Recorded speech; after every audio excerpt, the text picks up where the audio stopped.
Buenos días, Fernando. Cuéntanos, antes de hablar de tu libro, cuéntanos un poco qué sientes. Tú has sido parte de la gestión pública, de que esté pronto a venir Alejandro Toledo, que representó un símbolo de la democracia y que ahora va a venir por un tema, bueno, por un tema de corrupción.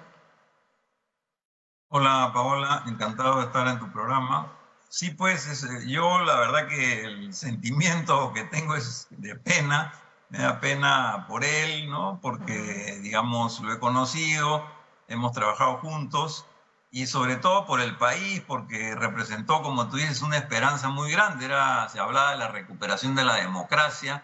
De hecho, en la marcha de los Cuatro Suyos y los meses siguientes, hubo pues un movimiento muy fuerte de, digamos, hacer un cambio importante hacia la democracia y saliéndonos de la dictadura fujimorista.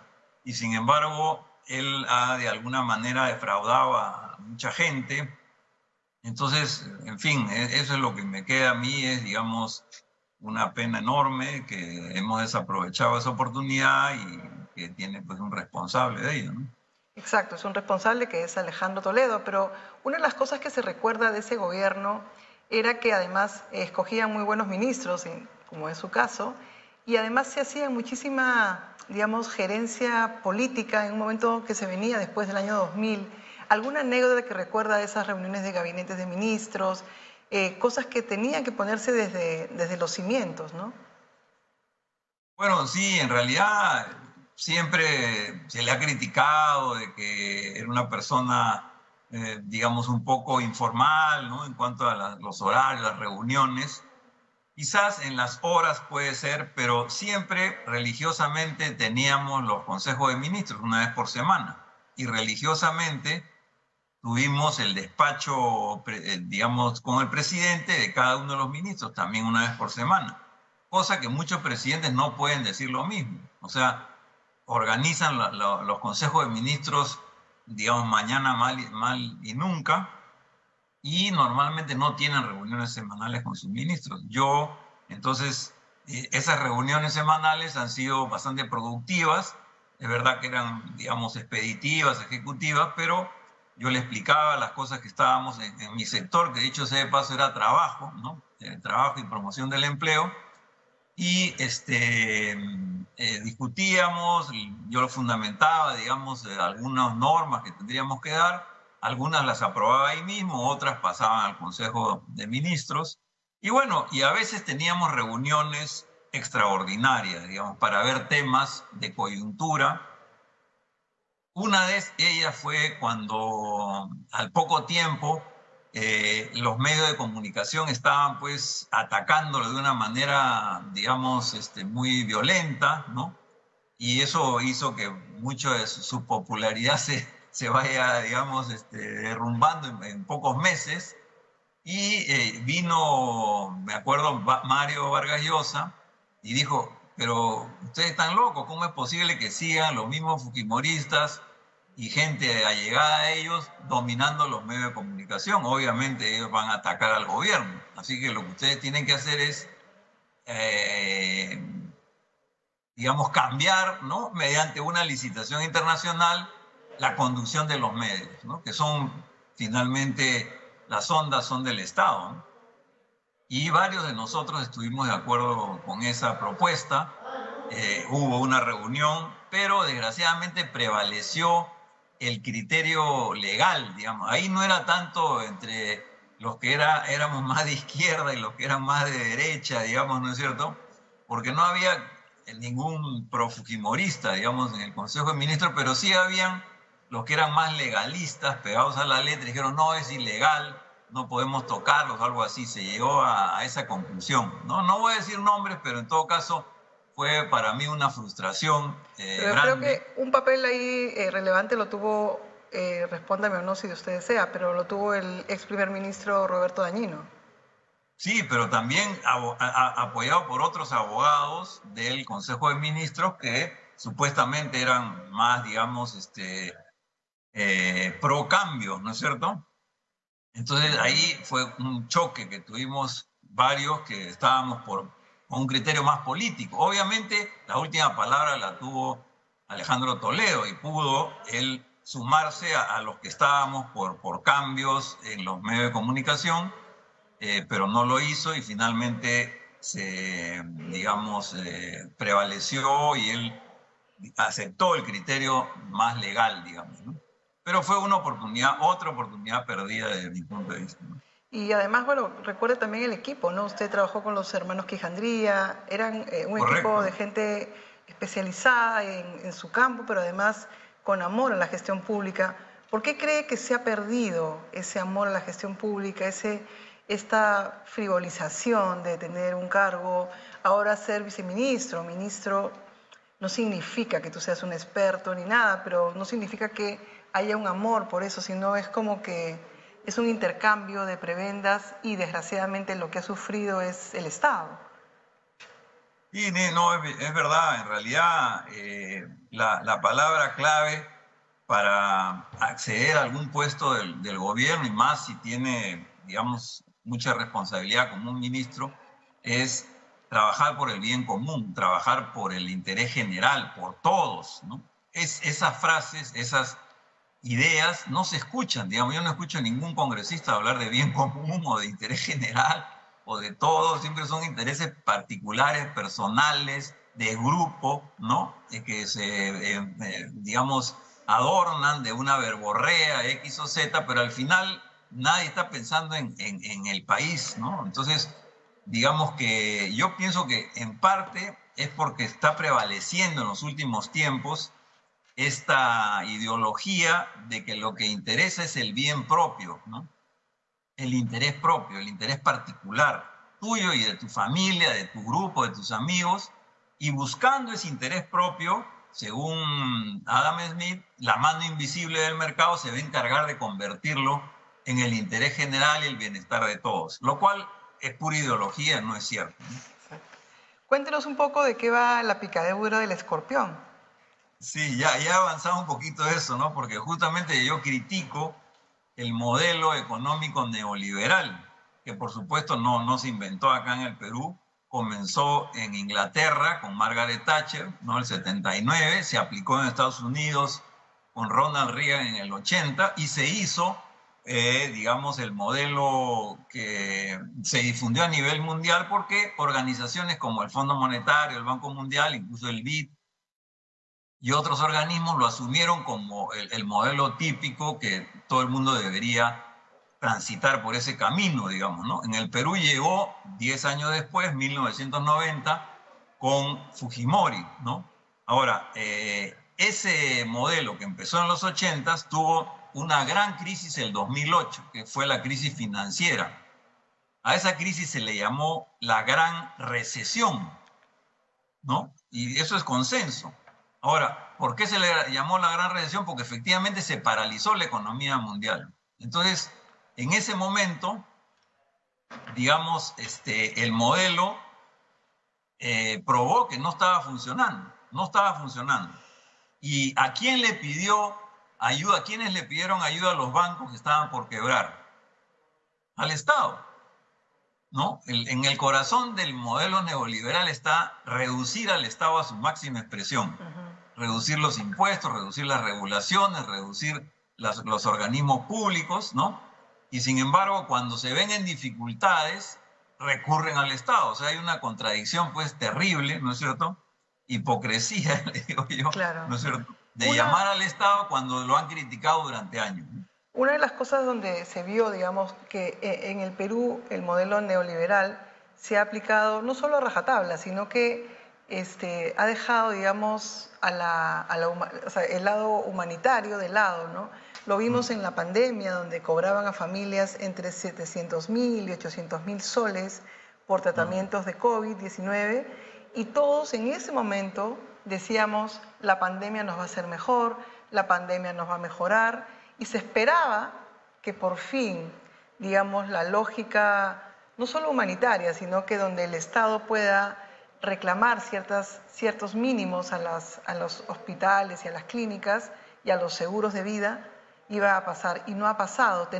Ha pasado la pandemia y seguimos viendo que digamos, estas clínicas, si no depositas 30.000 o 40.000 soles para atender a tu familiar, no te dejan entrar, no te abren ni siquiera la cuchilla para entrar al carro.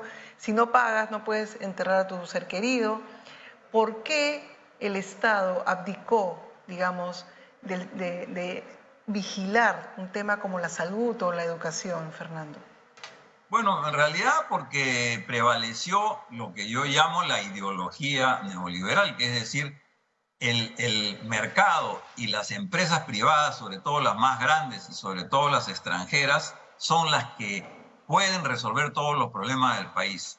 Y el Estado se convierte en un estorbo. De hecho, en el discurso inaugural de Ronald Reagan, cuando asumió la presidencia de Estados Unidos, dijo, el Estado no es la solución, el Estado es el problema.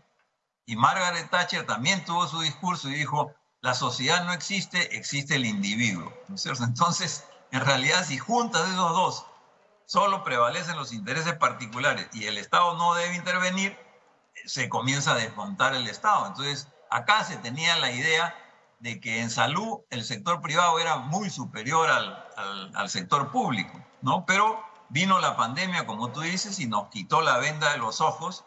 Y claro, los que tenían plata no tuvieron problemas, ¿no? Murieron muy pocos de ellos, los que tenían seguros, pero la gran mayoría de muertos han sido personas que no tenían suficientes recursos y que debían ser atendidos por el Estado, pero no lo habían sido. Nosotros hemos tenido el triste récord de ser el país con mayor número de víctimas de muertes por millón de habitantes en el mundo. Nunca hemos tenido ese tipo de performance, ¿no?, negativa, y eso se debe a que se abandonó la educación, perdón, la salud pública, porque todo lo público es malo, digamos, ¿no? Y al final lo privado no estuvo a la altura y, como tú dices, se dieron casos, pues, no solamente de las clínicas cobrando, sino, acuérdate, por un cilindro de oxígeno se cobraba también 6.000 soles, una barbaridad de plata. Entonces prevaleció el espíritu codicioso, ¿no?, que impulsa el modelo neoliberal, y se dejó de lado, pues, a las personas que no tenían recursos, ¿no? Los pobres son pobres por su culpa, digamos, ¿no?, más o menos, ¿no? Claro. Y ahorita que estamos por enfrentar, digamos, un fenómeno, o sea, digamos, un raro fenómeno inflacionario en Perú, han subido a más de 30% los índices de pobreza en el país, porque después de la pandemia vino la guerra en Ucrania.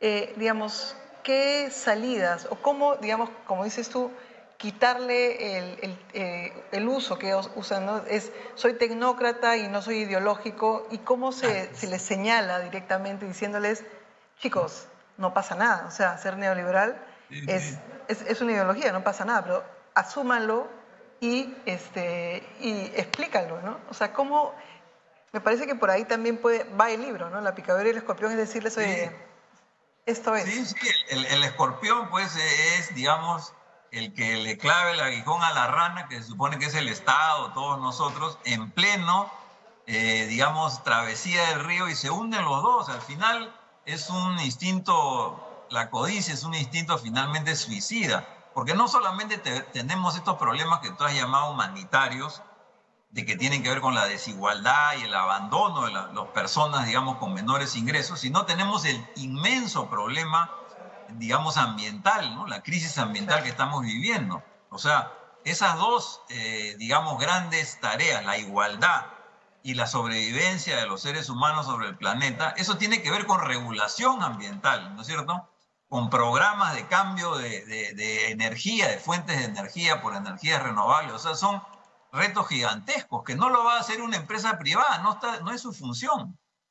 Eso lo tiene que hacer el Estado. Entonces, frente a eso que es tan evidente, lo único que, digamos, los partidarios del modelo actual nos plantean es la ideología. No, el Estado es malo, el Estado es ineficiente, el Estado es corrupto. Es verdad, tiene razón, muchos funcionarios públicos son corruptos, pero de ahí no se puede decir todo el Estado no sirve, porque lo mismo podríamos decir, no todas las empresas privadas son Odebrecht, ¿no es cierto? Entonces siempre va a haber, digamos, algunos casos, pero el Estado es fundamental para lograr mayor igualdad y hoy día salvarnos de esta debacle ambiental en la cual estamos metidos, ¿no? La debacle ambiental, el tema de la pandemia, pero además la semana pasada Salud con Lupa reveló que los supermercados de Lima están sirviendo frutas, vendiendo frutas con una mayor dosis de pesticidas.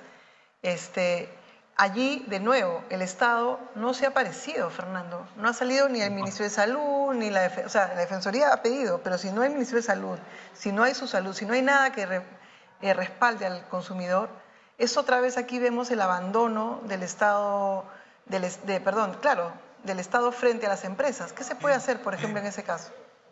Bueno, en realidad es notorio esto que dice, es una investigación muy interesante y efectivamente muchos de los medios ni siquiera la han mencionado, ¿no? Porque, claro, reciben mucha propaganda de estos mismos supermercados, entonces no van a chocar con chocando, ¿te das cuenta? Entonces, el interés privado ahí no significa el bienestar general. La única institución o actor económico y social en nuestro país que representa el bien común es el Estado. Entonces, denigrar del Estado, masacrarlo y hacer que sea la mínima expresión no está en función del bienestar general, del interés de la mayoría de la población. Exacto. Entonces, en este caso, tendría que haber actuado de oficio el Ministerio de Salud, el Ministerio de Agricultura. Felizmente nosotros tenemos una gran proporción de nuestra población en el sector agrario que son pequeños productores agrícolas, muchos de los cuales utilizan pocos, digamos, insecticidas, abonos químicos, etcétera, y eso que muchas veces alguna gente lo ve como una debilidad, podría ser una gran fortaleza si es que hay un programa de apoyo, digamos, a estos sectores para que puedan producir mucho más alimentos. De hecho, el 70% de los alimentos los producen ellos, pero no necesariamente utilizan, como digo, este tipo de insecticidas, pero si lo hacen, de repente es porque no tienen otras alternativas, pero podrían haber alternativas mucho más ecológicas y producir alimentos más sanos. La estructura productiva del Perú apuntaría a que podríamos lograr una alimentación sana en el muy corto plazo. Digamos los nombres, es Metro, Totus, WOM, Plaza Vea, Vivanda y Minca. Según Salud con Lupa, ellos han excedido los límites máximos permisibles de residuos de plaguicidas en las verduras y frutas que entregan a la gente. Hasta el día de hoy, estamos ahorita ya martes 11 de abril, no se oye padre. ¿Ese es el estado, Fernando? Sí, pues por eso. O sea, la salud de las personas parece que no es la prioridad del Ministerio de Salud, ¿no es cierto? Y tampoco es producir alimentos sanos, tampoco es la prioridad del Ministerio de Agricultura. Están demasiado preocupados por su ideología, claro, no tocar al sector privado, que es magnífico, muy bueno, es el mejor de la película, y probablemente también guardando su puesto ahí en el ministerio para no chocar con la presidenta y las personas que están detrás de ella. El exministro Fernando Villarán estuvo en Alhuelo, va a presentar este jueves La picadura del escorpión. Muchísimas gracias por la entrevista y hasta la próxima. Muchas gracias a ti, Paola.